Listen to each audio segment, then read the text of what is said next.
Well, hey there. Good morning, Indiana. Welcome to Who's Left This Week, the unapologetically progressive Sunday morning news show for the Hoosier State. My name is Scott Aaron Rogers. I'm broadcasting from Bloomington.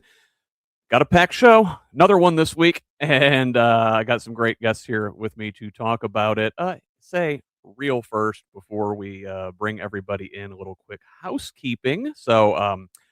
You can find me on social media personally at who'sleft.us on Instagram, Threads, and Blue Sky. It is at Who's Left on all of the rest. And big news, of course, we are here today celebrating our first show on the new Progressive Indiana Network. All of my guests this morning are members of this little cooperative group we've got going on here. We're going to talk a little bit about it at the top of the show. You know what? Let's go ahead and bring everybody in. First, you know her from social media. There is the recovered Republican, Brianna Newhart. Welcome. Good morning. So good to see you. So good to have you as a part of this network. We have also got here with us, returning to the show, our good friend, Tabitha Ziegler. Welcome, Hi, Tabitha. guys. So great to have you with us this morning. As always, appreciate you being back. And Derek Holder from the Hold 'em Accountable podcast, another PIN member, was supposed to be here with us this morning. He is a late scratch. Coaches say he is a day-to-day decision, but aren't we all? However, stepping in last moment, another PIN member, Sierra Martin. Sierra, welcome. Good to have you. Thanks. Thanks for having me. I will try to do my best to fill in for Derek. Always good to welcome fresh blood to the show. So, listen, let's just tell folks what we're up to at PIN here a little bit, if they don't mind a little bit of shameless self-promotion. So, I started the Who's Left project about 3 years ago, and I didn't really know what I was doing, and honestly, to tell you the truth, I still don't. But we're figuring it out as we go, and the one real pleasure of this journey has been finding other like-minded Hoosiers who sort of had the same epiphany I did. Like, man, there are not enough people on the left putting our ideas and our policies and our progressive vision into the information space. And we've found each other, and many of us have come together to form this new container organization, Progressive Indiana Network, which is going to bring you content from all of us. So technically, for those of you who are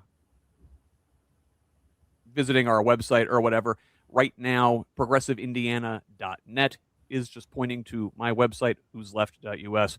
Got a little bit of background stuff to do. Maybe a process over the next couple weeks as we get everything moved in. We've all moved before. There are virtual boxes all over the place that need to be unpacked, but we're doing this thing. We are flying as we're building the plane. But I think that covers it. Brianna, talk about what you are looking forward to here at Progressive Indiana Network. Oh, looking forward to. That is not at all what I prepared. I prepare. You go on. Looking forward to. Well, first, I just want to tell everybody who I am a little bit. So my name's Brianna. It rhymes with Indiana. Easy way to remember. Or people can call me Bree. I go by Bree in real life pretty consistently. But, for me, this journey started pretty much in 2020 when my late husband passed away from COVID. And I started using TikTok as a place to put my grief, like a safe space, because when your spouse dies, you have a lot of feelings, and I didn't have enough spaces to put them because it was 2020 and there was no support. And so I started doing this and started getting some followers pretty quickly. And, there were times off and on where it felt safe, but didn't feel safe to be online and trying to figure out where I was. But eventually, after Donald Trump won again, I decided that we shouldn't have to be afraid to say what we want to say in this country. And if I am afraid to go on and say my opinion online, then we don't have the freedom of speech. And I need to be doing that. And I need to be getting others to do the same and standing up, because there's so many things that are wrong. But what I'm looking forward to from PIN is just collaborating with some of the other people. I've already collaborated with Tabitha, and there's some other people that are coming up on the list as well. And I know you and I have done a podcast as well, Scott, and just getting to know other Democrats throughout Indiana, because there are more of us than people realize. And that's a big part of my platform, is just showing people we exist, which you can find me now on Facebook, YouTube, Instagram, TikTok, and recently, and Substack. And then I also have a podcast that is on Spotify and Apple Podcasts now under The Recovered Republican. And you will be able to find all of Bree's stuff at our progressiveindiana.net home, which is built upon Substack. All of our stuff will be there, linked to it or natively. So, Tabitha, how about you? What are you looking forward to here? Well, I think it's interesting that Brianna mentioned grief, because I think that's sort of a large part of how I got into this. Grief, authenticity. You can hear my little goblin in the background. So what I'm really good at is authenticity, rolling with it, like on the fly. And the authenticity part is what I'm really excited about in PIN, because I'm trying to find a space where people can come together and do what they need to do. And like Brianna said, meet other Democrats, but mostly just be real, tell the truth. And I feel really fortunate that I found like-minded people here. And Sierra, you know, you're not going to be publicly facing with us, but you're going to be maybe doing some stuff on the back end, doing some research. And I'm super glad to have you on board in that regard. What are you looking forward to? I am excited that there's going to be a place for Indiana politics and news and culture for people, because I know that that's something that I wanted when I was younger. I'm not that old. I haven't been paying attention to politics that long, I guess. 10 years? Okay. Wow. Time moves differently post-COVID. But yeah, I just know that in like high school, I was really wanting more progressive, more leftist content, and growing up in Indiana, there isn't that. So I'm just excited that finally there is a space for people to come and get the news from a progressive lens. Absolutely, and we are glad to provide that service. It is desperately needed, and you know, we're learning how to do it, but the need is absolutely there. We're, you know, in addition to the podcasts and the articles and things that we're already doing, we're really looking forward to being able to do things like host town halls, virtual town halls, hey, maybe even real life town halls. Debates are something we're going to try and pursue as we head into the Democratic primary in May. So, listen, I would love to keep the shameless promotion train going, and also, let's see here, do want to give everybody our handles on all the social medias there, which are posted on the screen. It is simply Progressive Indiana Network on many of your social media sites. However, on X, where we're not really going to spend any time, but we did want to, you know, grab our brand's handle before somebody else did, as well as Blue Sky and TikTok. The handle is PIN, P-I-N, Indiana. All right, great. Now, enough of the uncomfortable commercializing. Let's dive into this week's news, and a lot going on. So, on Wednesday, Chief Justice John Roberts issued a report on the state of the federal judiciary, which is tradition. They do this every year. And here I'm quoting from Civil Discourse with Joyce Vance. The Chief Justice touched on some of the most important issues the judiciary faces today without ever getting in to the point. Reading the report, you wouldn't know that the judiciary has been, quite frankly, under attack by this president. He writes as though he bears no responsibility for handing over unprecedented power to the president, to say nothing of the delay and ultimate grant of immunity for criminal prosecution that facilitated Trump's return to the office. Roberts acknowledges none of that. Instead, He lauds judicial independence without ever saying that it's only necessary for him to do so because the president and his minions are challenging judges whose decisions they dislike, as though that's how this is supposed to work. The Chief Justice concludes his report, quote, as we approach the semiquincentennial, that one's a mouthful, of our nation's birth, it is worth recalling the words of President Calvin Coolidge, spoken a century ago on the occasion of America's sesquicentennial. Amid all the clash of conflicting interests, amid all the welter of partisan politics, every American can turn for solace and consolation to the Declaration of Independence and the Constitution of the United States, with the assurance and confidence that those two great charters of freedom and justice remain firm and unshaken. End quote. Roberts adds in his own comment, true then, true now. And look, the Trump administration is backing down, pulling back National Guard troops from Los Angeles, Portland, and Chicago. This from the LA Times. Last week, the U.S. Supreme Court handed Trump a temporary defeat, blocking him from deploying the National Guard in Chicago. In their ruling, the justices said the power to deploy troops domestically is only given to the president in exceptional circumstances. Now, this back and forth followed a brief filed with the U.S. Court of Appeals for the Ninth Circuit on Tuesday, in which the Justice Department lawyers said they formally withdrew a request to keep the troops under federal control while the appeal proceeds. A subsequent order Wednesday from the appeals court returned control of the California National Guard to Newsom.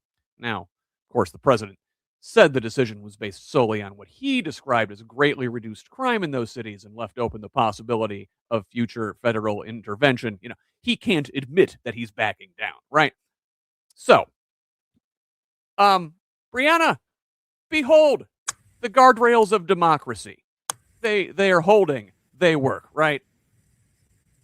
I mean, I guess it seems like, we're saying that, yeah, see, we still have freedoms because Trump is, bringing us back to where we should have been the whole freaking time. I mean, there was no need for him to send these troops into any of these cities. He claimed that it was because crime rates were soaring, but we know if we actually look at the data, all of these cities are at historical lows for crime rates. So him saying this is just made up in a fantasy, essentially, that he has created to try to villainize the left because these are blue cities that he's going after. It's very clear he's trying to be a dictator. He's trying to, force his way in without doing the, unaliving of people, essentially, is what it seems like. He's trying to just assert his dominance without doing the work. And then they're just like, see, we're not that bad, but it's like, just ignore all the people that we just, incarcerated without any due process or anything like that, or the fact that you've been terrorizing citizens for months. It's ridiculous. The guardrails are not working. They're not strong enough. Sierra, I understand it is your intention to study law. Do you follow the courts? What do you think of Mr. Roberts? Is the Constitution, quote, firm and unshaken? The Constitution is rotting. We are seeing constitutional rot. It is not a self-fulfilling document. We need people like Chief Justice John Roberts and the rest of the court to wake up, see the moment we're in, and respond accordingly. And they haven't. And the fact that Chief Justice John Roberts just sits there and says the court is above politics is so farcical. It's like, I can't even laugh anymore. I just want to cry because it is just so ridiculous. They rubber stamp everything this president's doing. We are, like Brianna said, there is no due process happening. Where are the courts stepping in with this, saying, hey, we have a constitution right here. Due process is something that makes this country great. We do, you have a right to have your case adjudicated, to have the charges brought before you, and in a group of your peers, have a verdict read. And none of that is happening for these people, for these migrants that are being picked off the streets, for the boats in Venezuela that we are just, bombing. I just think it's just laughable. Yeah. Tabitha, let me get your comment. Well, all I can think of, I find it really ironic that all of this stuff is coming up with the Epstein victims. I don't want to say victims, they're survivors, right? But all I can think of is America is in an abusive relationship. Like, this is like a guy that has hit you so much that's trying to divert attention from the fact that he's hitting you. And then the rest of the family is telling you, oh, hey, it didn't happen like that. Or you should just forget about it. Or it wasn't that bad. Like, people got stomped by horses in LA. Like, babies were gassed.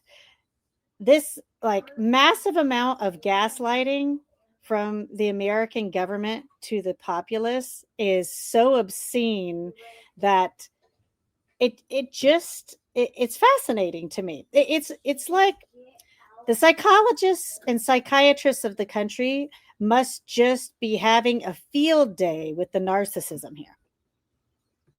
Yeah, it really is a case study in so many. You remember The Simpsons where they talk about Mr. Burns and like being so sick and all of the various diseases can't get through the door, right? Trump is that, but on the psychological spectrum. It is ironic. I think that a couple days after the Chief Justice is talking about the Constitution being firm and unshaken, that the President of the United States launched an unconstitutional regime change war in Venezuela. Hey, thanks for the extra work yesterday. I thought I had my script done, by the way, because it's about me, right? It's not about democracy or rule of law. In a late night raid, the U.S. captured and that word's doing some work. You could say kidnapped Venezuela's Nicolas Maduro and his wife Celia Flores and flew them out of the South American country during a pre-dawn assault on Caracas and the surrounding region. Now, it was not immediately clear what the legal and constitutional authority was for the military operation and capture and trial of a sovereign head of state, nor was it clear whether Trump consulted Congress beforehand. Newsflash, he did not. This from The Hill, after I add my initial comment. This is not their comment.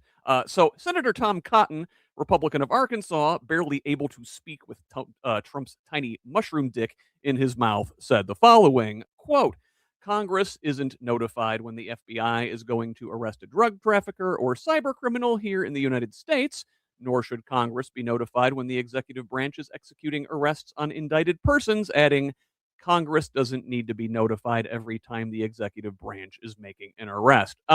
So, Brianna, they're just treating the kidnapping of a foreign head of state like a routine drug charge? I think this is extremely short-sighted. I think this is an act of war because it is. I mean, you can't just kidnap someone's president and wife and not expect that country to see that as an act of war. I just don't see how they could see it any other way. I wasn't aware that the US government was meant to act like a terrorist group organization, kidnapping, government officials in the middle of the night, like the people that we allegedly are fighting against. So that's very interesting to me, and they definitely need congressional approval to go to war. Pretty sure to declare war that we need to do that, and this is an act of war. So I think that this is just another giant overstep on the executive branch's part, and this is where the Supreme Court should be stepping in and should be kiboshing this. But instead, they're letting him have free reign, and he's going to lead us into World War III. And I think this is all about oil. I read somewhere that Venezuela has the most oil reserves in the world. I don't think it's a coincidence that they have the most oil reserves in the world. And then all of a sudden, these Venezuelan boats are taking all this fentanyl into Mexico. And that's where our fentanyl problem is coming. Yes, I'm sure that's what it is. I'm sorry. When you're looking at things, you have to look at things and say, is this the most logical solution, logical conclusion? Does this explanation make sense? Because the more in depth you have to go into this explanation, the more likely it is it's a lie. And you need to everyone needs to start looking at things this way. So if it's 2 or 3 steps to get to what he's saying, that's probably not what actually is going on. What's going on is they want that oil, and they want to get a reason. They're trying to create a reason to go to war with Venezuela so we can get this oil, because I'm sure they said, no, you can't have our oil. Well, not just that, Brianna. I was going to mention, Scott and I are old enough for this. So in 1989, we have Panama. They've already got their sights on Greenland, where there's a bunch of rare earth minerals for all of our little oligarch, bro tech, whatever they want to be. And like the writing's on the wall. We've got several examples from the past of the U.S. providing arms to guerrilla warfare to overthrow governments or whatever. And then now we want to bitch about all of the brown migrants coming in to the U.S. seeking work, seeking stability after we fucked up their countries and their economies. And I think America has a short memory for whatever reason. The fact that we are actively trying to de-educate the population, and it's always smoke and mirrors, don't read a book, let's burn all the books in the libraries or get rid of the books. I mean, all of this stuff is just piling on top of one another. And if you're only getting your news from Fox News, or you are just believing in the empirical force that is representing our government right now, that's not real news. That's not good critical thinking. Open a book. Yeah, so they've taken Maduro and they've got him in New York. So Maduro and Flores are expected to be taken to the Metropolitan Detention Center. It's a federal facility in Brooklyn to be housed. It's one of the few detention centers in the U.S. with the capacity for high security defendants. This coming from CBS News. It is known for housing other high profile defendants like Joaquin Guzman, El Chapo, Luigi Mangione, Puffy Combs, and Ghislaine Maxwell, in a superseding indictment filed in the Southern District of New York against Maduro, members of his family, and his cabinet. The U.S. is accusing him of conspiracy to commit narco-terrorism and to import cocaine. He is also accused of possession of and conspiracy to possess, quote, machine guns and destructive devices. This is an old, 1930s era law, by the way. And this is according to the indictment unsealed on Saturday by Attorney General Pam Bondi. Now, as one would expect, Republicans are completely behind Trump on this action, while Democrats are decrying it as unjustified. From ABC, House Speaker Mike Johnson called the military action decisive and a justified operation that will protect American lives. Senate Majority Leader John Thune argued Trump's actions were undertaken as part of the execution of a valid Department of Justice warrant. Now, Democratic Senator Tim Kaine of Virginia, one of the Senate's most vocal advocates for congressional war authorizations, issued a scathing indictment of Trump's actions in Venezuela and called for Congress to take up his resolution that would block the use of the U.S. armed forces to engage in hostilities within or against Venezuela unless authorized by Congress. Like in the Constitution. Kaine, along with Senators Schiff and Republican co-sponsor Rand Paul of Kentucky, introduced this resolution last month to block the use of forces unless authorized by Congress. That legislation is ready to be called for a vote. The Senate returns to Washington on Monday, while the House returns on Tuesday. Another Kentucky libertarian, Representative Thomas Massey, posted on X, quote, If this action were constitutionally sound, the Attorney General wouldn't be tweeting that they've arrested the president of a sovereign country and his wife for possessing guns in violation of a 1934 U.S. firearms law. Another Republican dissenter, Marjorie Taylor Greene of Georgia, posted, quote, if U.S. military action and regime change in Venezuela was really about saving American lives from deadly drugs, then why hasn't the Trump administration taken action against Mexican cartels? Interesting place to take that, but noted. She added, quote, and if prosecuting narco-terrorists is a high priority, then why did President Trump pardon the former Honduran president, Juan Orlando Hernandez, who was convicted and sentenced for 45 years for trafficking hundreds of tons of cocaine into Venezuela, or into America?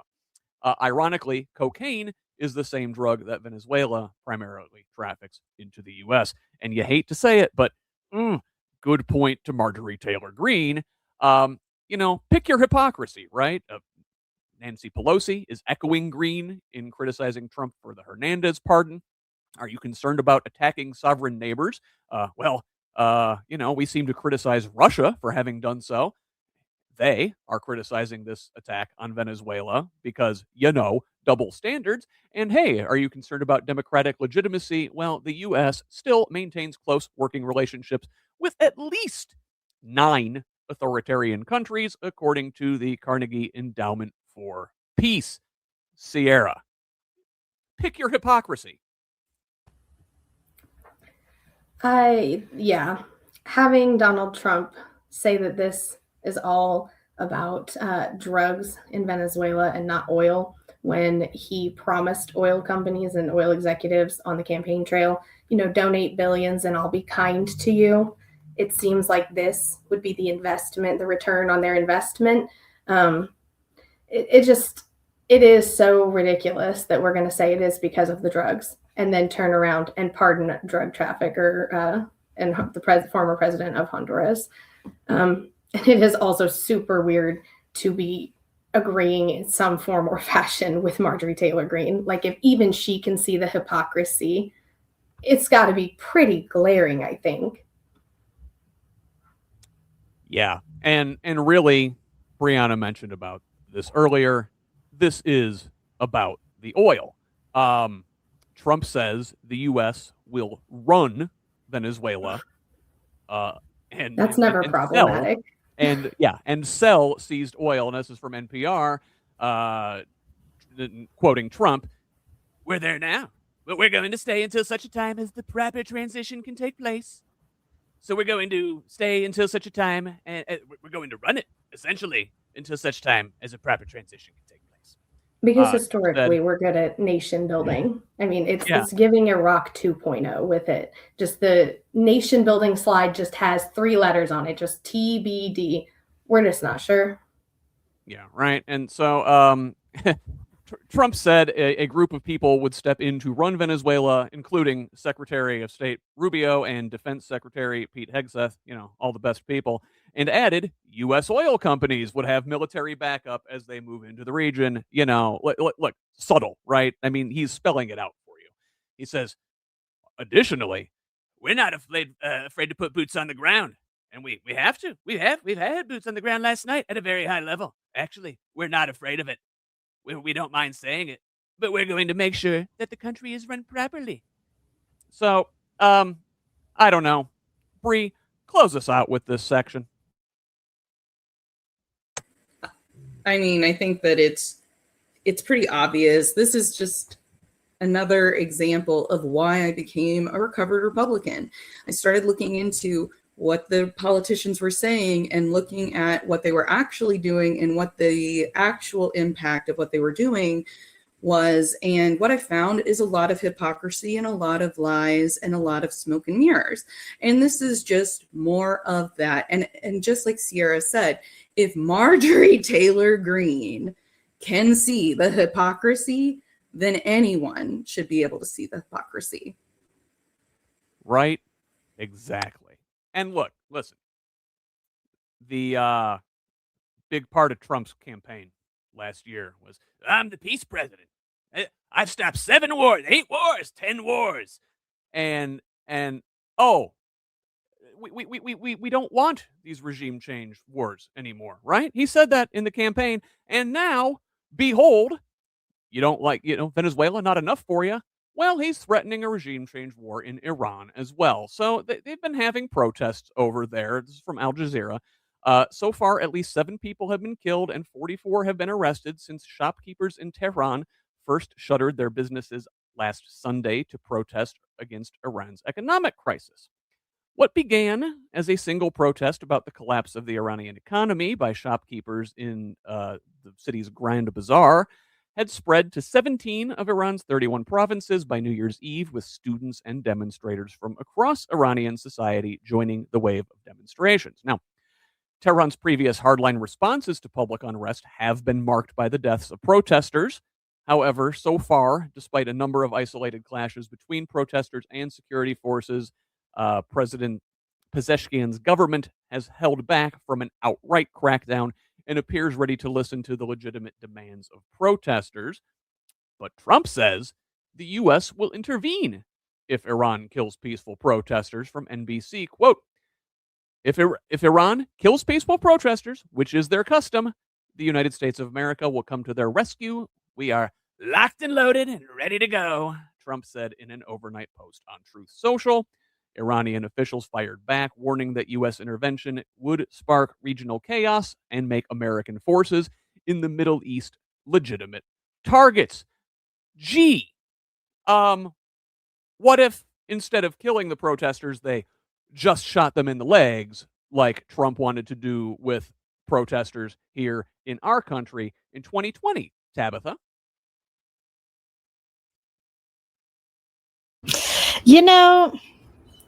All of this is hysterical to me. Not hysterical, haha, like hysterical, ironic, because you have a rich guy from an immigrant country. You have some other people hanging out that are from immigrant countries, which I don't have a problem with immigrants, but just kind of laying the framework for people sitting at home, right? You have a bunch of old guys wanting to play Battleship, go boom, boom all over the world, and go into other countries and be like, right, this looks like a chessboard now. It looks like a chessboard for rich people that don't care about the normal citizens. And I will tell you this because I had classmates that went. If you're old enough to remember Iraq, Afghanistan, or whatever, they're going to come to places like this to get your sons, nephews, daughters, what have you, if they'll even allow your daughters to serve. So it doesn't matter whether it's Venezuela, Iran, Greenland, or wherever else on the globe that he feels like lighting up next. This is practice.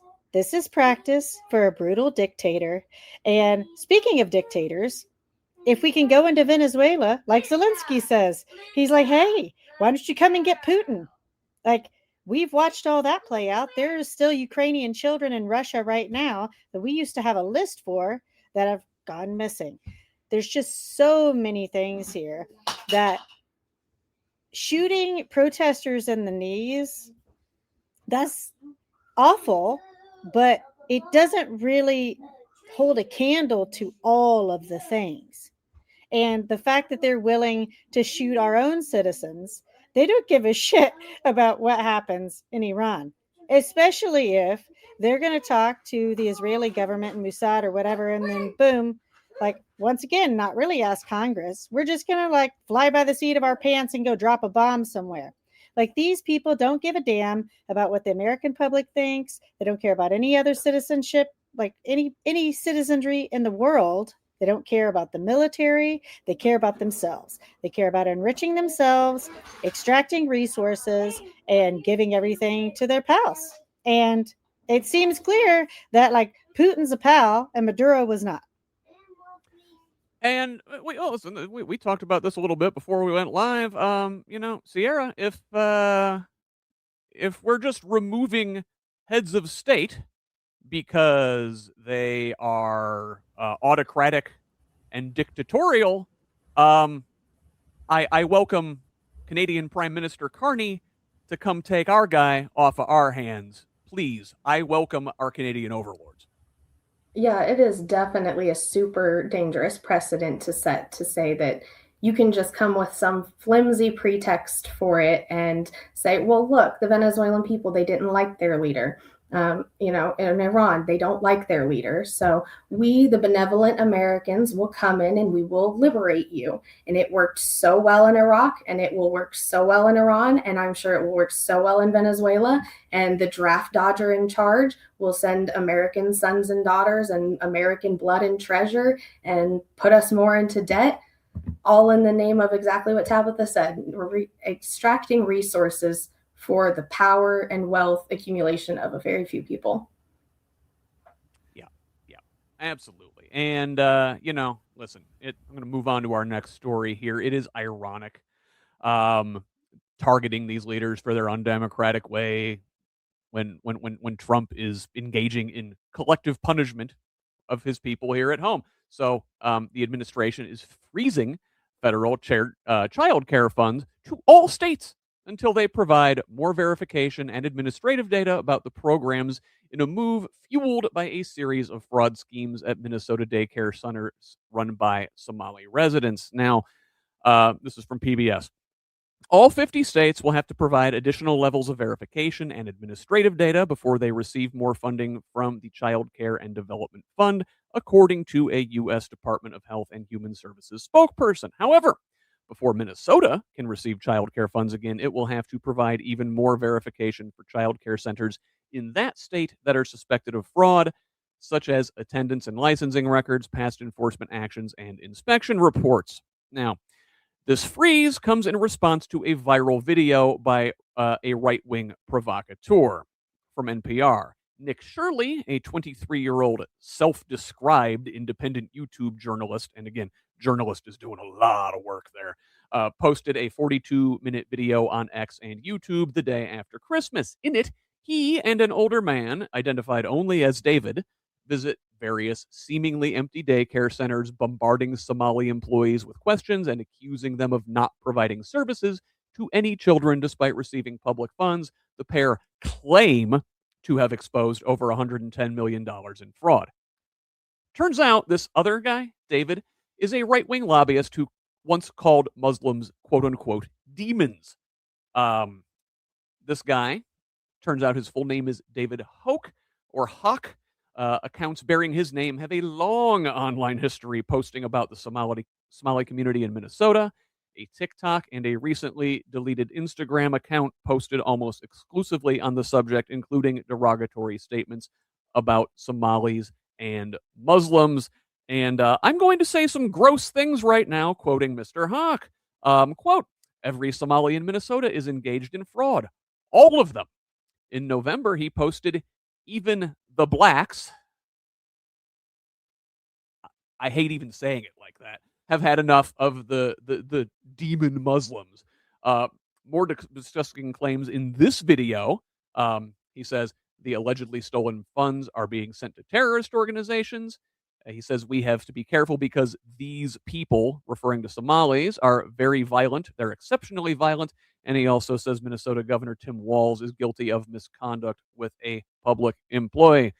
Turns out, guys, many of the claims, I'm sure to your shock, are bullcrap.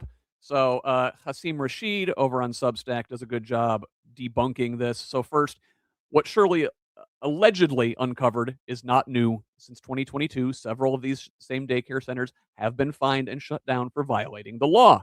Local media in Minnesota has already reported on that alleged fraud and reported on subsequent FBI investigations. Second, former U.S. Attorney Andy Lugar is already on record rejecting Shirley's claim that any of the 70 people his office prosecuted had any ties whatsoever to terrorism in the United States or overseas. Third, in addition to local media and law enforcement already tackling this fraud, employees of the daycare centers themselves sounded the alarm well over a year ago. Shirley's claim that all Somalis think as one is both racist and unfounded. It's also worth noting that while Shirley claims Somalis are violent, Minnesota, with the largest population of Somalis in the United States, is one of the safest states in the country. And finally, for as much as Shirley insists fraud problems in Minnesota begin and end with Somalis, nowhere in his 42-minute propaganda piece does he admit, let alone acknowledge, that the accused ringleader, who was convicted of leading the largest prosecuted fraud in Minnesota, is a white woman named Amy Bach. Brianna, I don't even know where to begin. What to begin? Well, I mean, this is just another witch hunt for people who are trying to, confirm that their bias. They're trying to make their bias fit the narrative, right? And it doesn't really matter to them that this is an old news story or that it's already been taken care of because it fits their narrative. And that's the thing. That's why we need fact checking. If people aren't telling you why somebody is an expert in the field, you should be asking questions. Who is this person? Why are they an expert? I don't know who they are. Who are they? And when we don't ask those questions and instead it goes viral like it did, that ends up like sowing hate. That's what it does. It sows hate, and people will probably get attacked because of this. Somalian people will get attacked just like the people who were in COVID were getting attacked who were Asian, any kind of Asian person, because clearly it was their fault, and which is ridiculous in itself. But it's just people with these biases, and I don't know, it's just so annoying to me because there's so much more going on that I'm like, why is this what you're putting your energy into? When the world and the country is on fire, our Constitution is rotting, it's like, why? Why is hate so deeply sewed into your heart, I guess? Tabitha, I don't know. What do you make of all this? I've got lots of thoughts, and I'm just going to say initially what popped into my brain. Sounds like this David Hawk probably has a white hood hiding at home. And if he's so proud, like, I kind of feel like this about the races. Like, just own it. Be proud of it. Like, subscribe yourself to whatever, like, terrorist hate group, domestic hate group that you're a part of. That's what this sounds like to me. Like, ooh, scary brown people again. Like, I wonder, before he deleted these messages and these social media posts that he had, was he so offended by the black people swinging from trees that we've had in the U.S.? I mean, I'm just saying, like, it's like, which brown person are you going to align with at the moment that you're going to do hateful shit? Like, let's go into a daycare that serves children, and we're two grown men with cameras that these people don't know. If they tried to enter a white daycare, they would be told straight to go fuck off, and the police would be called. This would not even be a story if they were running around Minneapolis filming white daycares. So I find it really interesting that, all of these people, they talk about all this stuff. They show a bunch of brown faces, but they miss the most important face that just happens to be white. Yeah. Well, and some of the faces were masked, Tabitha. I mean, Sierra, a bunch of masked dudes show up at your daycare. I think the appropriate response is, don't let these guys in. Don't let them anywhere near here. Is it not? I would hope so. I'm the mom of 2 small children, so I would sincerely hope so. But also, I do think it is very interesting that at the core of this, because I have a family member who sent me this story originally. They're a MAGA family member. Misuse of taxpayer dollars was what they were so upset about. And like you said, the most misuse of taxpayer dollars in Minnesota is actually by a white woman named Amy, did you say? Yeah, Amy Bach. Yeah, that sounds right. The largest case of Medicaid and Medicare fraud in U.S. history was Rick Scott in the early aughts. And they were fined, his company was fined like $1.7 billion. So like, clearly these small immigrant communities, these pockets of fraud or misuse of taxpayer dollars isn't really there. We're missing the forest for the trees. I think it's interesting that we're going to focus on that as a misuse of taxpayer dollars when I think, isn't the Pentagon in its 9th audit fail? I mean, there are just so many other more beneficial places that we could really be looking at if we were actually upset about misuse of taxpayer dollars, which I am. I don't think that that is necessarily a partisan issue, being upset about misuse of taxpayer dollars. But instead of targeting pockets and communities, things that may not have a there, let's focus on the Pentagon. I mean, billions of dollars, and they're not getting their funds frozen until they can prove there's no bureaucratic extra red tape being added to them for their failure of, misuse of taxpayer dollars. So it's just so interesting to me. Can I bring this back to the fact also that we're once again speaking about children? Like, this is money for children, irregardless of what color they are. Yeah, because they're pro-birthers, not pro-lifers. So we care about children right up until they're born. Yeah, and you mentioned Rick Scott, and if this Trump administration is so concerned about fraud, why has he pardoned so many convicted fraudsters? He himself is a convicted fraudster. I don't think fraud is the problem. This is either I don't know, is it simple anti-Somali bigotry, or a hit job on Governor Walz, a potential 2028 candidate, or is this part of a pattern, a larger pattern of targeting Democrat-led states? Well, along those lines. So this week, on Tuesday, Trump used the first veto of his second term to kill a pipeline project to provide clean drinking water to Colorado's Eastern Plains, even though this is a largely conservative area. This story from the New York Times. So the administration has also cut off transportation money, relocated the military space command, vowed to dismantle a leading climate and weather research center, and rejected disaster relief for rural counties hammered by floods and wildfires in what certainly looks like a politically motivated retribution against the Rocky Mountain state. If there were any doubts about Mr. Trump's sentiments toward the state's leaders, he posted a New Year's Eve message telling Governor Jared Polis, a Democrat, and the Republican district attorney in Mesa County, who prosecuted Trump ally Tina Peters, Mr. Daniel Rubenstein, to, quote, rot in hell. Now, we mentioned Marjorie Taylor Greene, a far-right MAGA figure criticizing the president. In this story, we've got far-right MAGA figure Representative Lauren Boebert putting out a statement on Tuesday raising the possibility that the veto was retribution for her support of legislation that forced the release of documents related to the convicted sex offender Jeffrey Epstein, saying, quote, I sincerely hope this veto has nothing to do with political retaliation for calling out corruption and demanding accountability. Many leaders in Colorado see the series of presidential moves as political payback for the state's refusal to free Ms. Peters, a former county clerk in western Colorado who was convicted of tampering with voting machines in a failed effort to prove Mr. Trump's false claims that Democrats stole the 2020 election from him.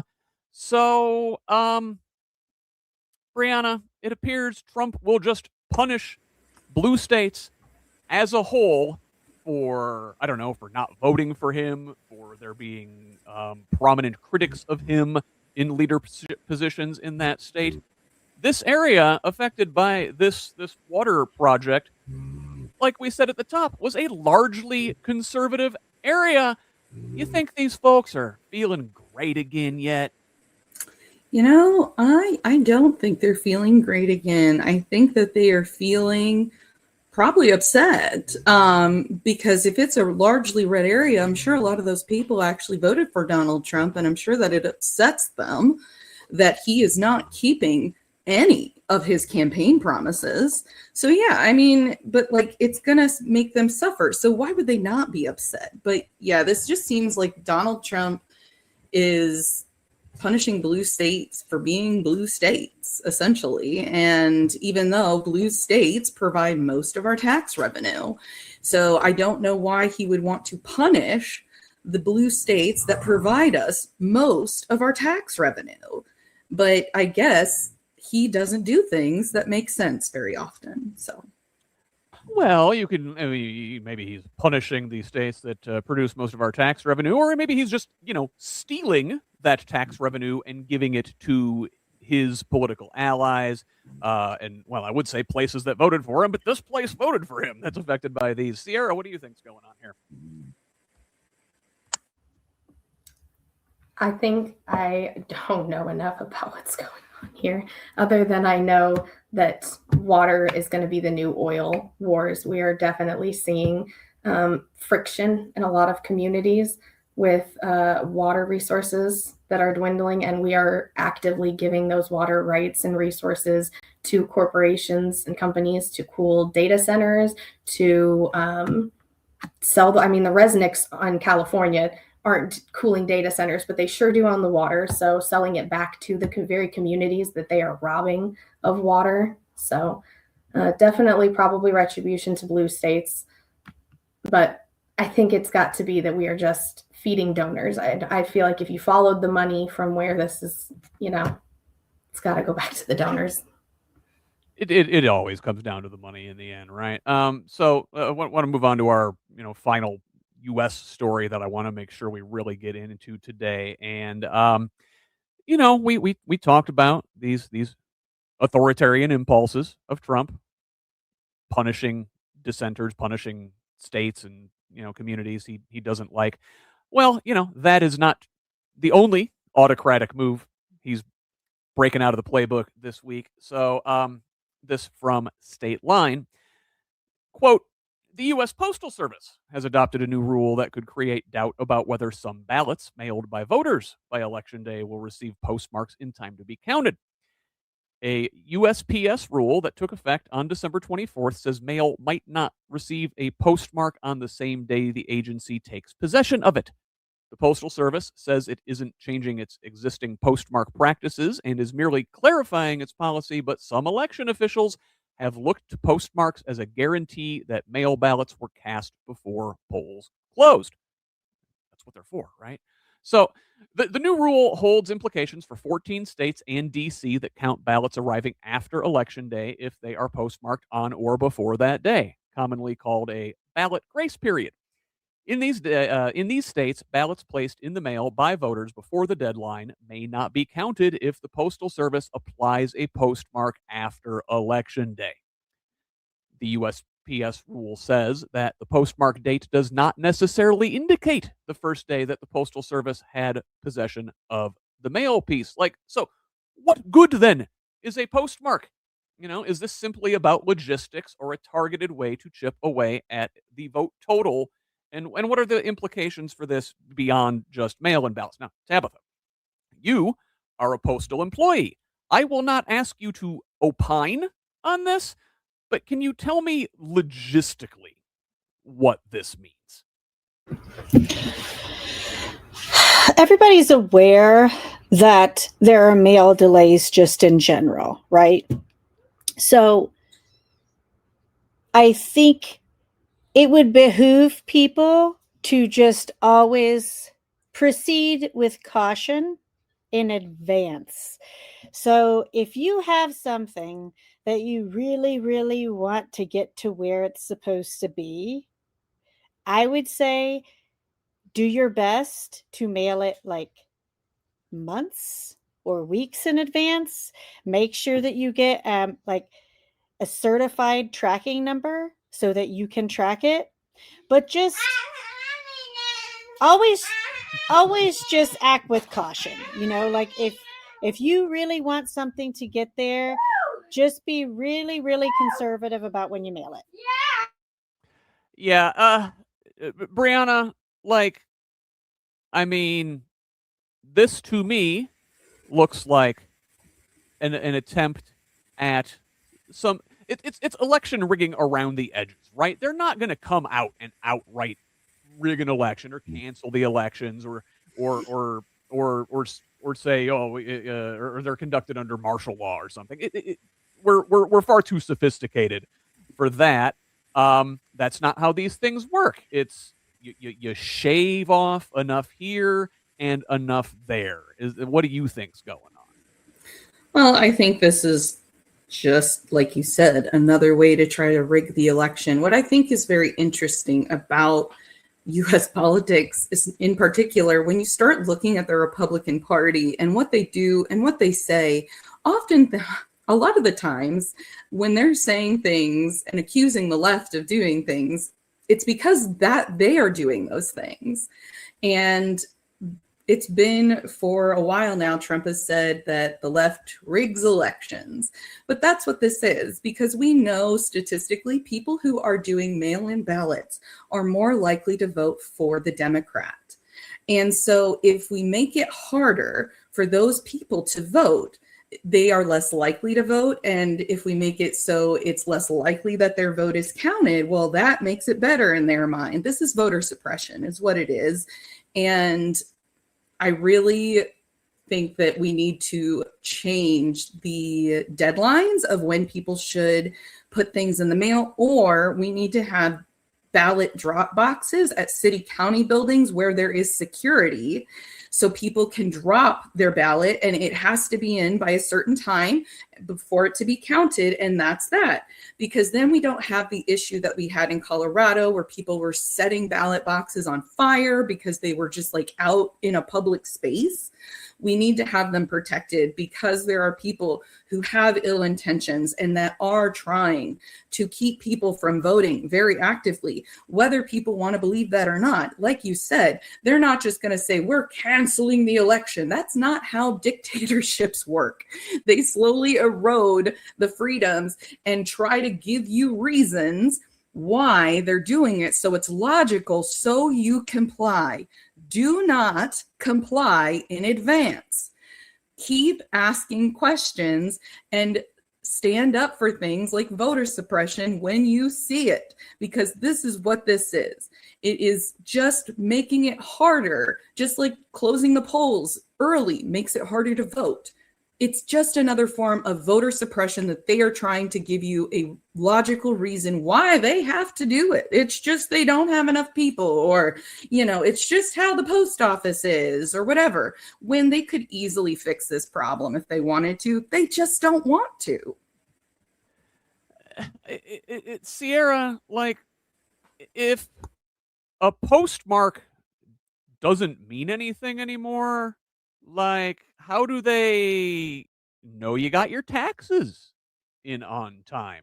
How are, important legal documents supposed to function? I mean, it seems like a minor thing, but this is kind of a bedrock upon which many things rest. Well, they definitely do not care about society functioning properly. I feel like this last year that has felt like 10 years really has shown that they do not care about how if society functions properly. But I think Brianna was right in that it is a self-report. They say that the Democrats do this. This is a Democrat thing. It is a self-report. It is a them thing. It is voter suppression. Absolutely. My husband and I vote by mail. So like Tabitha saying, make sure that you're conservative and when you get your ballot put in so that this postmark doesn't affect you. It's just another barrier for working class people who are just so busy trying to make ends meet that like the thought of dropping your ballot in the mail even a few days extra early just to make sure that this doesn't interfere with your ability to cast a ballot.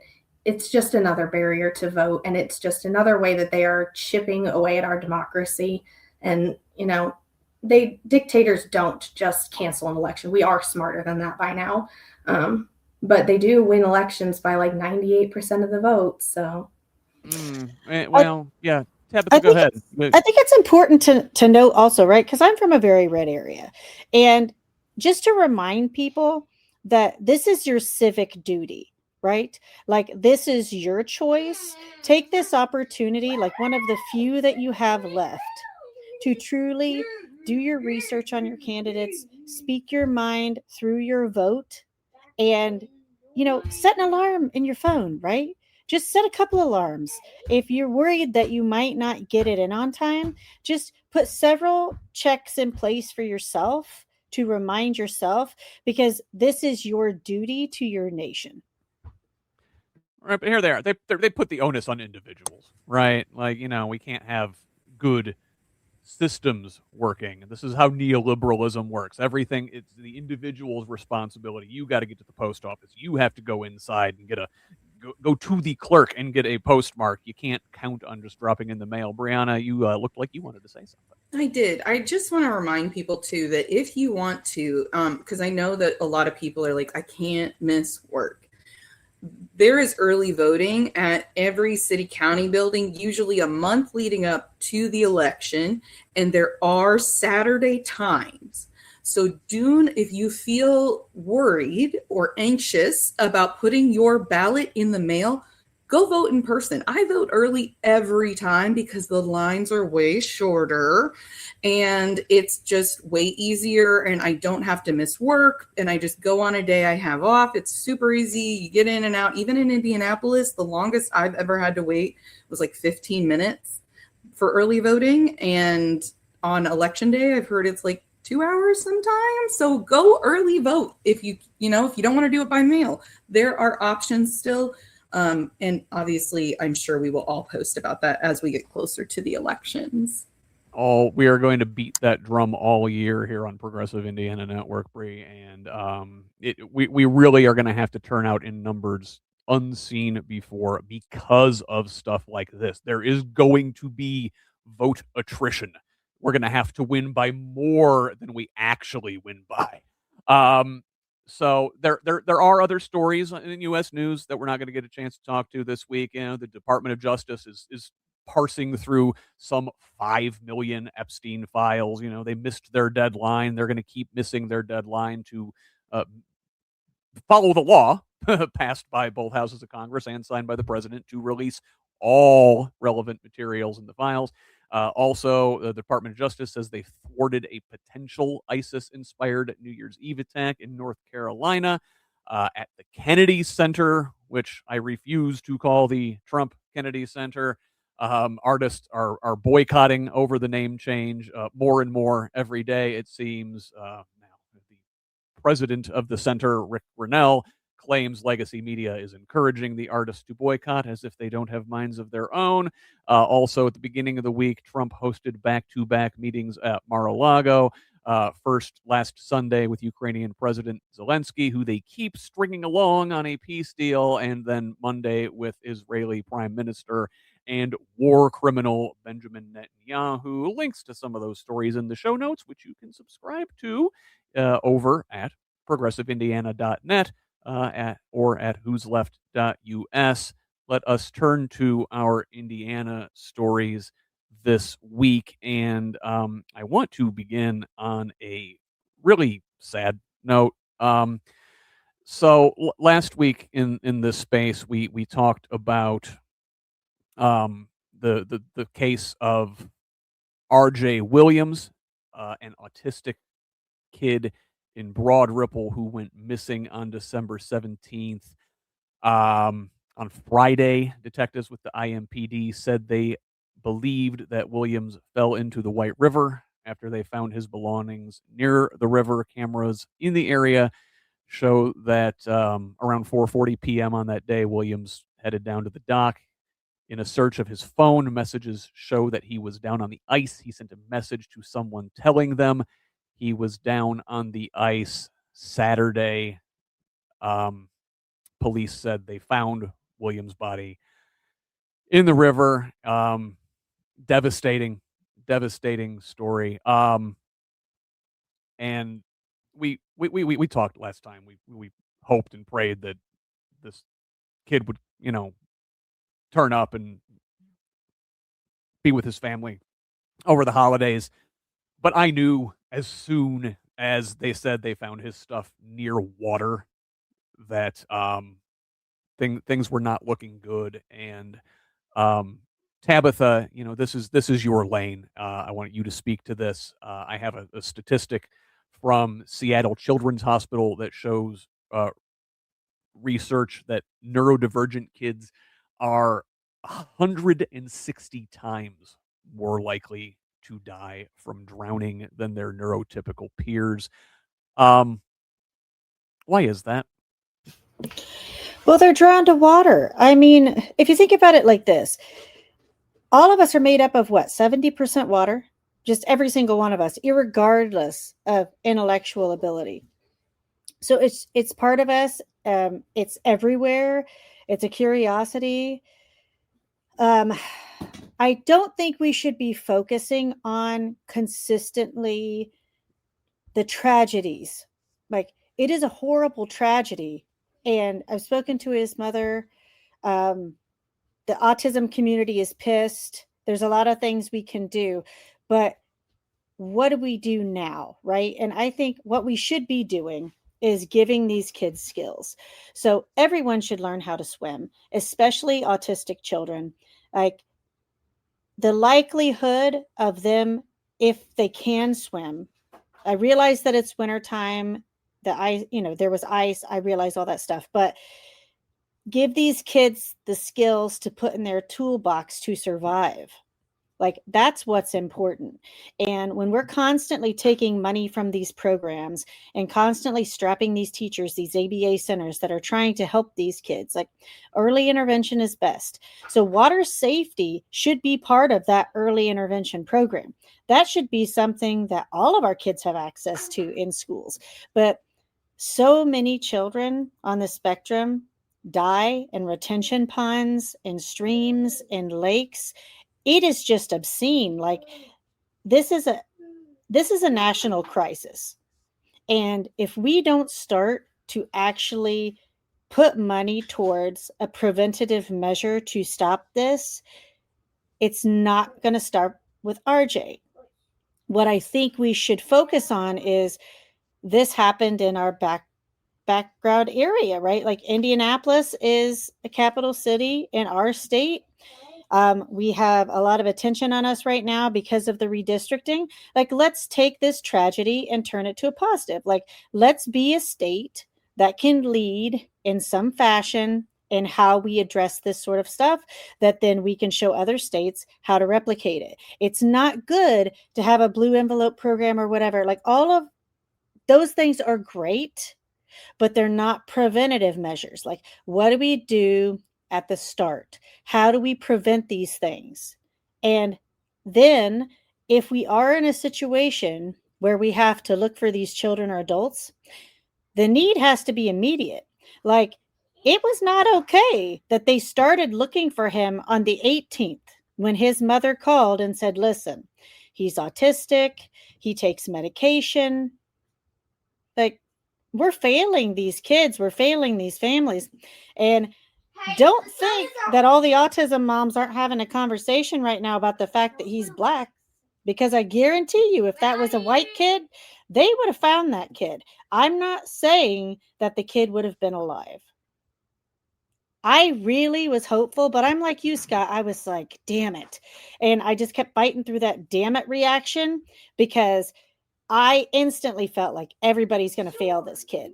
And that's how I see it. Like, everybody failed him, because, McDonald's should have released the recording that they had quicker. Like, why do we have to report up to, the higher ups if there's a kid missing, especially if it's someone that's disabled?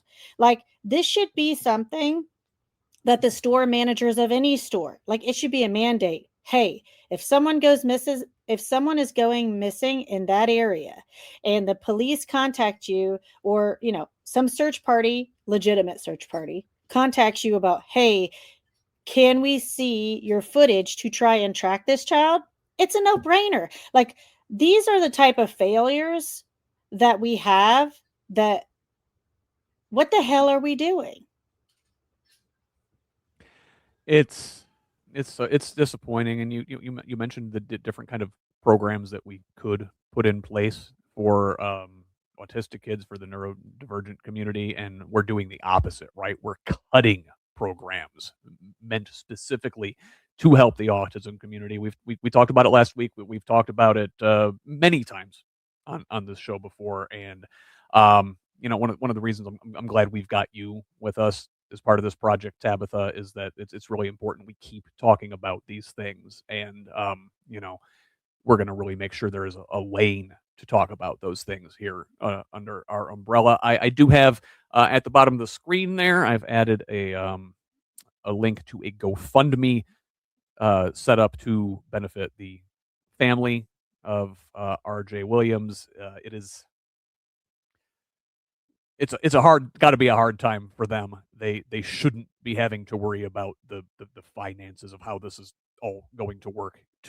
I can tell you from personal experience, it these things matter. So please, if you can, help out RJ's family at that link down there. So, more bad news for Indiana children this week. So Hoosier families on the Supplemental Nutrition Assistant Program, or SNAP, will not have the opportunity to take advantage of the federal Sunbucks program next year. The program, which is also known as Summer EBT, offered to low-income families $120 per child to buy groceries in the summer. The state opted into the program in 2024, a move that kept more than 600,000 Hoosier children fed that summer, according to the USDA.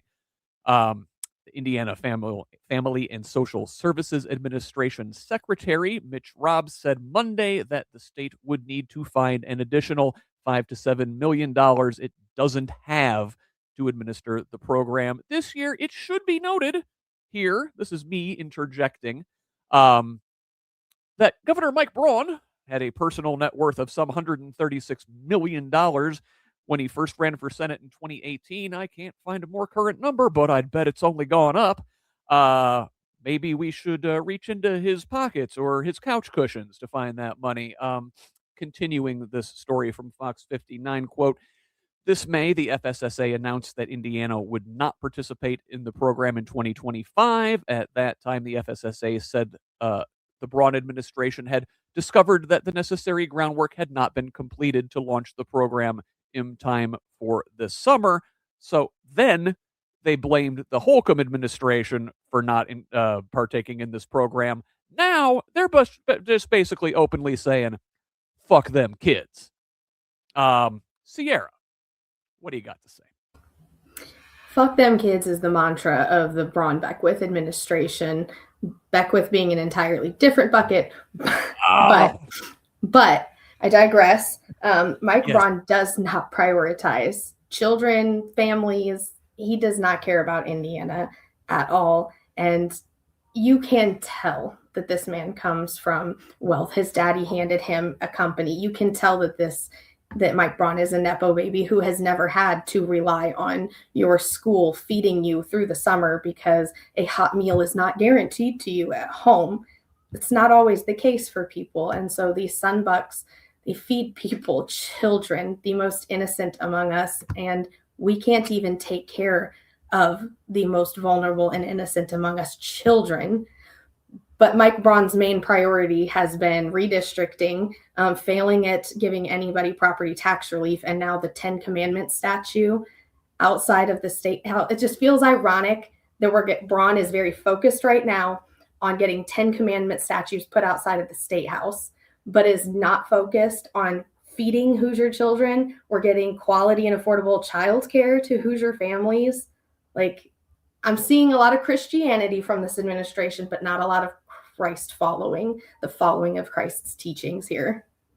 Yeah, we'll come back to the 10 Commandments here later on in the show. But you make a very good point. They certainly don't be appearing to follow. Sierra, you're probably not old enough to remember the "What Would Jesus Do" bracelets, but what would Jesus do? I don't think he would take food out of the mouths of children. And you know what else he wouldn't do? I don't think he would police parents' plates, or parents' purchases for their children. So another story along these lines with the Indiana SNAP program. Indiana Republicans, beginning on January 1st, we put into place a plan along with 4 other red states where we are the first, sort of a experimental proving ground, as you will, 18 states to enact waivers prohibiting the purchase of certain foods through SNAP. Now, these efforts are aimed at reducing chronic diseases such as obesity and diabetes associated with sweetened drinks and other treats, a key goal of Health and Human Services Secretary Robert F. Kennedy Jr.'s Make America Healthy Again effort. The irony with all of the infectious diseases going around because of his vaccine skepticism, but that's neither here nor there. So, retail industry and health policy experts said these state SNAP programs, already under pressure from steep budget cuts, are unprepared for the complex changes, with no complete list of the foods affected and technical point of sale challenges that vary by state and by store. And for that matter, research remains mixed about whether restricting SNAP purchases even improves diet quality or health. Health experts worry that the waivers ignore larger factors affecting the health of SNAP recipients.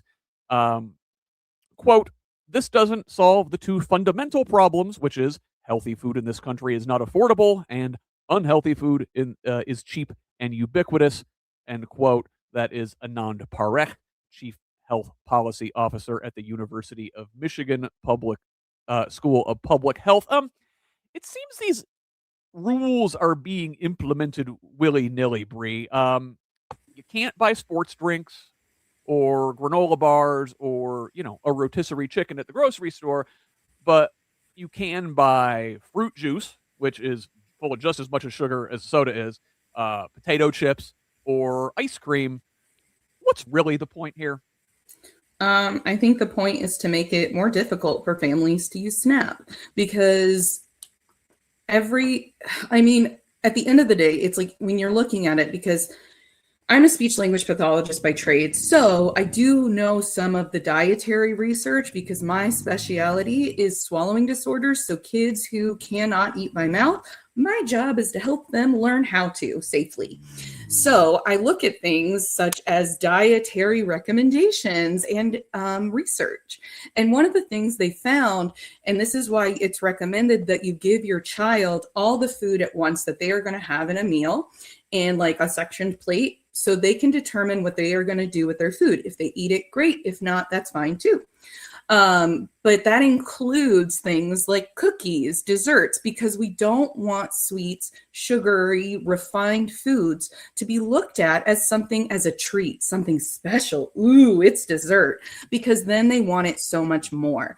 This is just playing into that. So this is in no way going to help people be healthier. And it just makes me upset, because we will do anything in this country but give our citizens health care, because that's what we truly need. Is if they actually cared about our health, they would give us universal health care. We're already paying for Israel's. Anyone who doesn't know that, our taxes pay for Israel's universal health care when we have zero guaranteed health care. And that is the only true way to help our health in this country, along with investing in healthy foods and bringing the cost of fresh foods down, because it makes no sense that they want us to be healthy, yet they're not doing sunbucks. And so I'm like, oh, good. So they're going to have less money to feed their kid for the summer again. And it's like, too bad. And now you can't get these treats. And it's like, they already have to pay for other things like diapers and toilet paper and cleaning supplies, a bunch of things that SNAP does not cover. This is just going to be another one of these things. It's going to make lines at grocery stores longer because of confusion and issues with the system. And I read somewhere too, it's like the way that they've determined it, it's like some candies still can be bought under SNAP because it doesn't quite fit the definition. So this whole idea is just asinine and not based in evidence at all, because if they had taken the time to talk to somebody who has a master's of dietary science, they would know this. They would know this is a dumb project, but Republicans don't want it to work. They just want people to stop using SNAP. So they want to make it as hard as possible to use it, so people just stop applying for it. That is the purpose of this program, not to make people healthy. CRL, let me say this first. This doesn't even take into account like food deserts, right? I mean, you may not be able to find fresh, healthy food where you are, So what? You got to go take a whole day off of work. You take a bus, transportation to go to the grocery store in the suburbs or something. You don't have them in your area. All you probably got is a Dollar General, and all they have there is crap. You still need to eat, right? Yeah, and they don't allow you to use SNAP at farmers markets anymore. We had it for like 1 year that you could go to a farmers market and use your SNAP benefits so you could buy fresh produce. And of course, we got rid of that because that's actually helpful. I think it's also, sorry, just real quick. I just wanted to mention, and Brianna would know about this, but ARFID. A lot of kids with autism have ARFID, and they might only eat like 2 or 3 different things. So if those things would fall inside the lines of what other people would consider treats, but that's all they'll eat, and they're also poor, that's not good. If for some reason the government were ever to prevent us from buying chicken nuggets for our kids, like, children would starve. Sierra, what do you got? It is definitely just a vibes-based policy. They just want to signal, hey, we are a part of this MAHA movement. We are in line, in step with this. Sugary drinks, bad. And exactly what you said, food deserts. We aren't going to address the food deserts. That's an actual issue over here. We didn't want to materially change people's lives. We weren't after making health of people better. We were really just interested in the vibes. And the vibes are good as long as we say no sugary drinks, look at me go. But like you said, there are some communities here in Indianapolis, like if I drive, 10 minutes down 56th Street, I am now in a food desert where the closest thing that people have is a Dollar General, sometimes a liquor store to get like chips or a soda or something. Or they have to drive and make like a day trip to go to the grocery store. But we're not interested in speaking to food deserts and building grocery stores or making healthy food more affordable or even accessible to some of these communities. We are really just interested in vibes, and just it feels good to be like, look, we're healthy, we're MAHA, we're not doing sugary drinks, we don't do red food dyes. Look at us go, we care about our people. Yeah, staying on the Maha thread there, Sierra. So, the Trump RFK experiment with Hoosiers Health continues, as Indiana will receive more than $200 million to invest in rural health care, according to a story from the Indy Star. Part of a 5-year, $50 billion program specifically meant for investing in rural health initiatives as part of Trump's big bullshit bill act passed in July. So all 50 states received some type of grant award from this first $10 billion round, with Indiana's $207 million being roughly the average amount given. Now, this is the same law, the big beautiful bill, that made massive cuts and policy changes to Medicaid in an effort to pay for the bill's trillions of dollars in tax cuts for the wealthy. Senators added this $50 billion rural health fund late in the process to get Republicans on board. We previously discussed Indiana's proposal for rural health care. It's called the GROW Initiative. It's a acronym, when the state's application for this federal program dropped in November. From the Capitol Chronicle, the plan is described as a collaborative effort to be jointly led by the Family and Social Security Services Administration and the Indiana Department of Health. It outlines 12 major initiatives, including a statewide patient transfer hub, significant upgrades to the health information exchange, and large new regional grants intended to reshape how rural health care is delivered.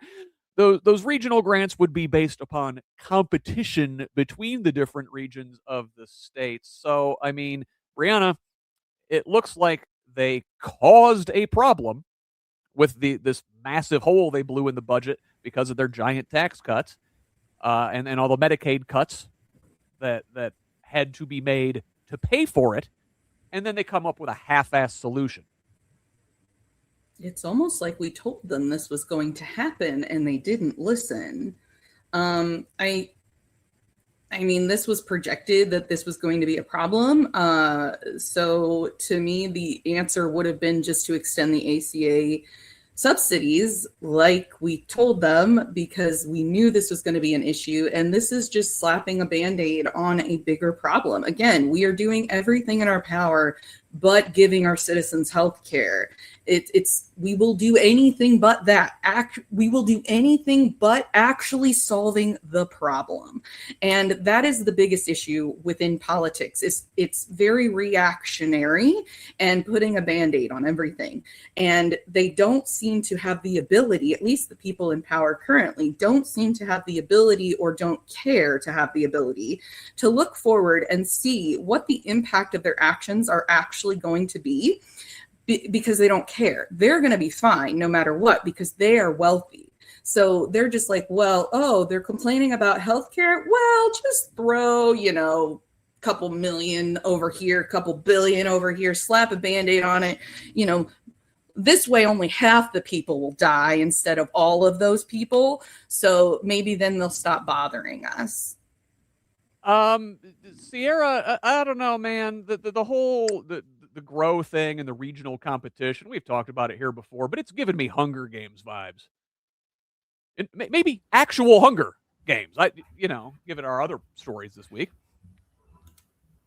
Yeah, I just don't know how I feel about the Band-Aid solutions constantly for healthcare. Like Brianna said, we do just slap Band-Aids on it. The ACA was a Band-Aid too. We were promised Medicare for all. We weren't given that. I do think that it is another way. It is the Hunger Games. It's bread and circus. You give somebody just enough bread and just enough circus, right, to keep them docile. It is strange to me that in the wealthiest country on earth that we have healthcare that is tied to people's employment, that we do healthcare this way, when we could look to so many other countries less wealthy than us that do it so much better than us.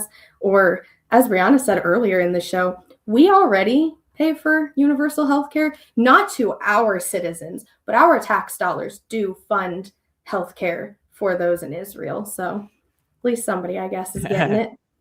Yeah, this special presentation of Circus is brought to you by Bread and Bread Light.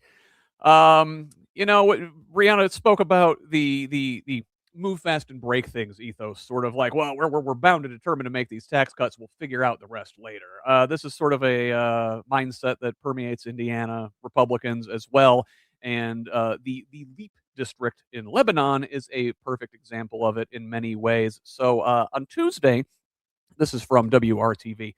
Despite a bitter cold and between the holidays doldrums, a large group of central Indiana residents packed the North Wayne Elementary School cafeteria to learn more about the LEAP Innovation District and how it could affect Eagle Creek.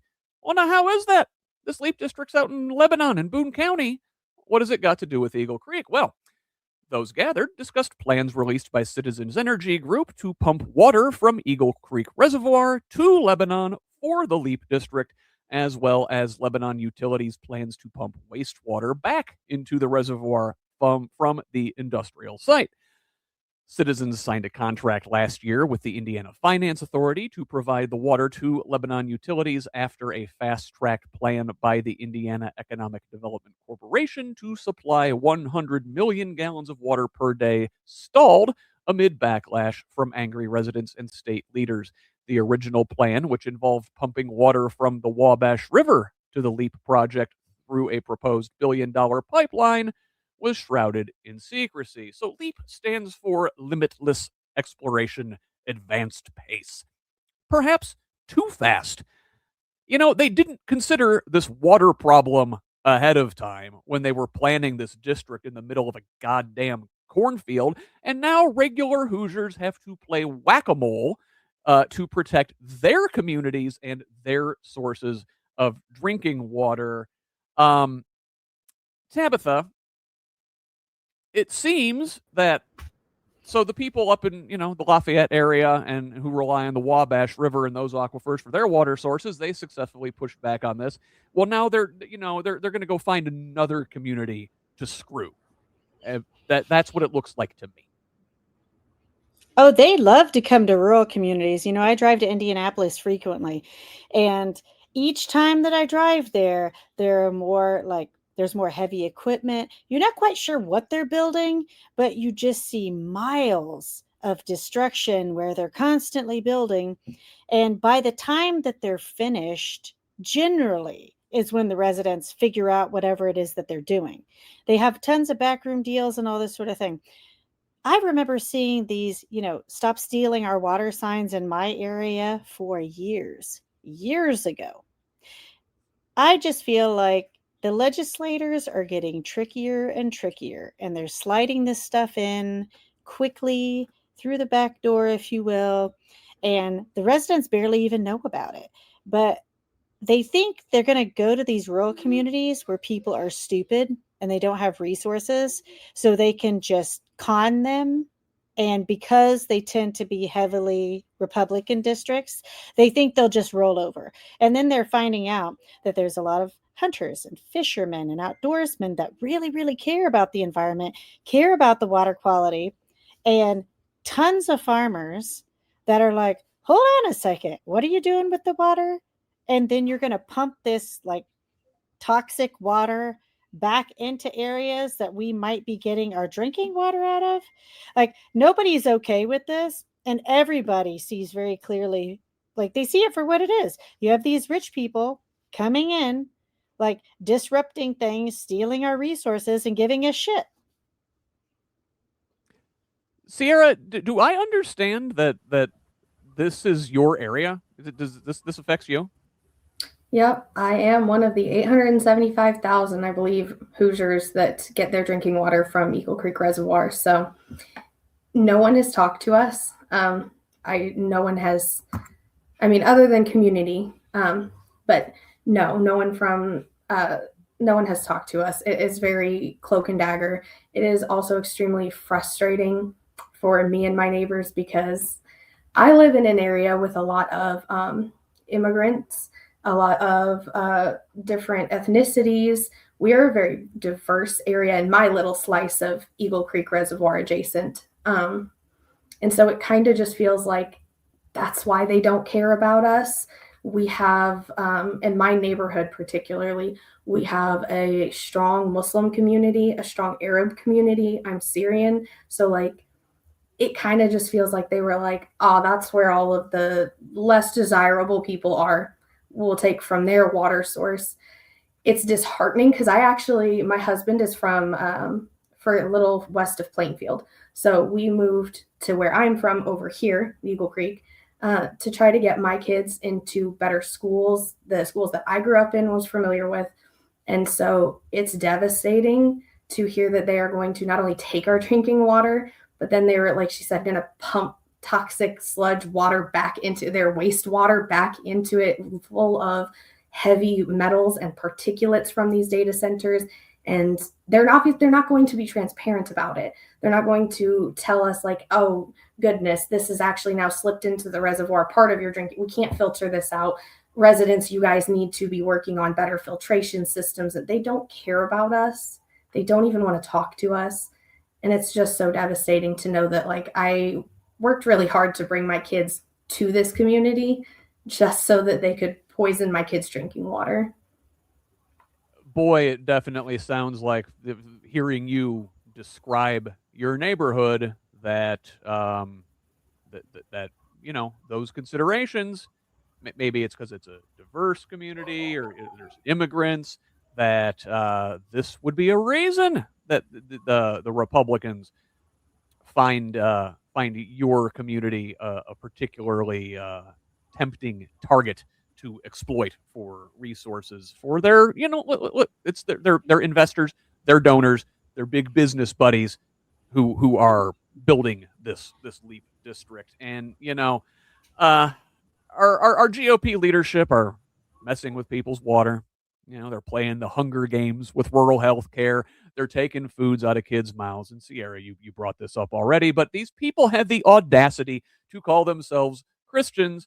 And this story from the Indy Star. So Governor Braun and Attorney General Todd Rokita announced this week they are pushing to place a monument with the Ten Commandments and the Bill of Rights at the Indiana State House. The pair of Republican elected officials said they are seeking to overturn a 20-year-old court injunction that found the proposed monument's placement on state property to be a violation of the First Amendment's Establishment Clause. The legal challenge was filed on December 29th in the U.S. District Court for the Southern District of Indiana. The U.S. Supreme Court recently, a couple years ago, overturned a legal standard previously used to find the monument unconstitutional.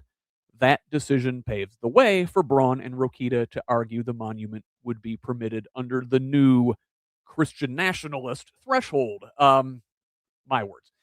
Bringing it back full circle to the beginning of the show, Brianna, if the bedrock First Amendment, the Establishment Clause, the separation of church and state, the one that all the MAGA Trump thumpers really seem to forget about, they love the Second Amendment. And they love to talk about the free speech absolutism so they can spew whatever vitriolic racist bullcrap they want all over my comments section, that they forget about the Establishment Clause. So, listen, I asked Sierra this at the beginning of the show, but how about that firm and unshaken Constitution that Chief Justice Roberts likes to talk about? I mean, I don't understand why they think this is okay. My question to them is when will the monuments for the Quran and the Torah be done? As well as I would like to see a pentagram as well, and any other religious monuments that anyone has in the state, because if we are going to represent one religion, we need to represent them all, including atheism. So if we're going to do one, we need to do them all. If we are not going to do all, then we need to do zero, because we need to be representative of everyone. And we're supposed to have the freedom of and from religion, meaning that the state cannot pick a religion, and picking the 10 Commandments is choosing a religion. It's choosing the Abraham religions. So this is a constitutional violation. Point and simple. I mean, it's plain and simple to me. Republicans seem to have these cognitive acrobats that they like to do to try to make it work for them, because they think they are always correct and have no room in their brain to be able to even consider that there may be another perspective. It doesn't stop on the State House lawn. It goes into the State House as well. So Representative Michelle Davis, a Republican, wants the 10 Commandments displayed in every classroom in the state.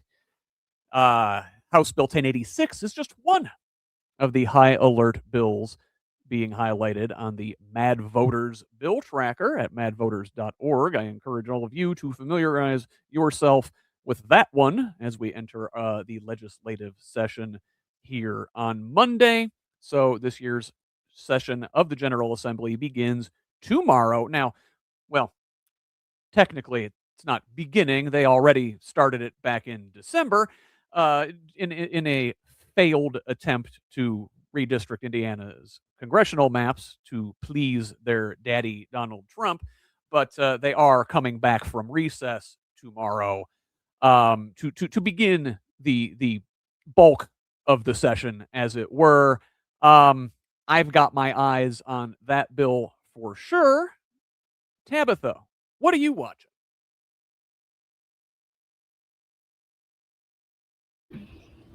They do a really poor job with disability rights. So really any of it that applies to disability, I'll be watching really closely. Sierra, I don't want to spring this on you because you came in at the last minute and didn't get the homework assignment that I gave the others to have a peek at the bill tracker. But is there anything thematically, you don't have to get into a specific bill, that you're eyeballing at the State House as we enter the 2026 short session here? I'm honestly interested to see what bills come across, like the 10 Commandments, into the schoolrooms. Because I honestly think that it is so much more than just virtue signaling that we are an awesome Christian nation or an awesome Christian state. I think it speaks more to the plan that they have to take over Indiana with their Christo-fascism. So I'm interested to watch that, honestly, and Beckwith, There and see are where how yeah. he pushes that through, because it feels very Beckwith esque, something he will champion for sure. It is very Beckwithy, which is gross, yeah. And that is not the only culture war bill. There's plenty of them that mad voters are keeping their eye on. Again, great organization. I rely on them immensely. Bree, what do you got your eye on at the State House this session? Oh, there's so many, because obviously there is still some things coming up about redistricting. I don't know if anyone else saw that, but it's not over because they're still going to be talking about it. They're also talking about making sure that low-income families have access to birth control. That's one I think it's very important, especially with us, having very little access to healthcare, reproductive healthcare in the state. There's also some things about childcare coming through that's going to be very important, because in case anyone doesn't know, the state has said there will be no new childcare vouchers until at least 2027. If you're pregnant right now, too bad. You are out of luck if you need that help. I think they're really trying to force women back in the home with these initiatives. So I am paying attention to those as well. And obviously, I'm also paying attention to anything that has to do with first steps and disabilities, along with Tabitha, just because of the nature of my work. And I also have family members who have disabilities, as well as I have a hearing disability myself. So when you mentioned the tough luck to with the childcare vouchers, no new ones to be issued till at least 2027, and that's at least. It could be God knows. However, past that, I'm the old guy here, so maybe only I remember this, but there was a show out of Chicago, a clown called the Bozo Show, right? And there was a little game at the end. Every show, one kid, they got picked to come do the Bozo buckets, and you had to toss the ball, and the first one, and you get to 6, you win the grand prize. I don't know, it was a bike or something. But the point is, this show was hugely popular when there were only 4 channels on the TV back when I was a kid, and you had to get on the wait list to go on the Bozo Show. It was like a dozen years long, and that is what it reminds me of. Like, oh, you wanna have a child in Indiana? You want child care? Well, you better plan about a dozen years ahead. So, finally, this week, a little bit of light news, a little bit of sports, a little bit of good news. Indiana football beat Alabama in the Rose Bowl game for their first bowl win of any kind since 1991. Only their 4th bowl win ever, and their very first Rose Bowl win. They will advance to a rematch from an earlier game this season against Oregon. That will be down in Atlanta at the Peach Bowl this coming Friday. As an IU grad and alum, good to see. Big stuff. I never thought I, down here in Bloomington, would be living in the center of the college football universe. We really are truly living in the upside down. Brianna, you woot-wooted. Are you an IU grad yourself? No, but my family has lived here my whole life and have always been IU fans. My spouse, he has an MBA from IU, so I am just an IU fan. My siblings went to Purdue, so of course I'm going to root for IU. So I've always been an IU fan. Go Bisons. I think they're going to win on Friday. Yeah. Sierra, you're currently an IU student? Yes, I was very excited. Filled with school spirit? Yeah, it's exciting to be filled with school spirit for once this year. It's been a hard year for IU, so It was exciting. I felt great about it until I got on Facebook, saw all of my friends, teachers, everyone's so excited. Then I got to Micah Beckwith's Go IU, and it was a very much like this Mean Girls moment where it was like, she doesn't even go here. Does Hillsdale College have a football team? I don't know. No, they do not. But look, we really are truly living in the upside down anymore. I think where IU football is on top of the universe. My mom is originally from Buffalo, New York, and I'm convinced that this is the Bills' year to win the Super Bowl because we're living in the upside down. And of course, the downside is that we'll probably have Trump be coronated king for life on July 4th or something. I don't know. Is it worth it? Tabitha, thoughts? Well, I'm always the one to say different stuff. And what I would say, because this is what I always try to do with young people, is I try and get them to use whatever influence they have to give back. So what I would love to see is now that this football team is getting so much recognition, maybe they can go and volunteer with some kids, draw some attention to the, childcare situation. Maybe some of their parents benefited from some of these programs that now these people are representing Indiana in a positive way. So I'd just like to see a lot more from these athletes. Everybody has a different skill, but find one that you can then bring things back to a positive nature and use your influence. Like I said, as an IU fan and a long-suffering IU football fan, it is, it's fun. It's new and unusual and exciting in that way. I would still gladly go back to going 2-11 every year and getting our asses kicked by Ohio State. If we could, I don't know, have democracy in America, but what are you gonna do, baby? Hey, we're actually kind of wrapping up on time this week. Let's close this thing out, and I'm gonna have each of you tell us where the good folks can find you on social media besides at Progressive Indiana Network. Brianna, where can folks find the Recovered Republican? Yeah, you can find the Recovered Republican on most social media sites. We're on Facebook, TikTok, Instagram, and YouTube. And then we have the longer form podcast version, which is on Substack, Spotify, and Apple Podcasts. All of them are under some form of the Recovered Republican. And that is me. I post interviews with candidates, and leftist ideals is kind of what I push, obviously, being in the Progressive Network, and just trying to educate people about things that I think are important in Indiana or in the country so that people are paying attention to those important topics. 100%. And how about you, Tabitha? Where can the folks find you? On all the socials, Tabitha Ziegler or Staring Down the Storm, Autism Advocacy in America. We're on Apple Podcasts, Spotify, YouTube.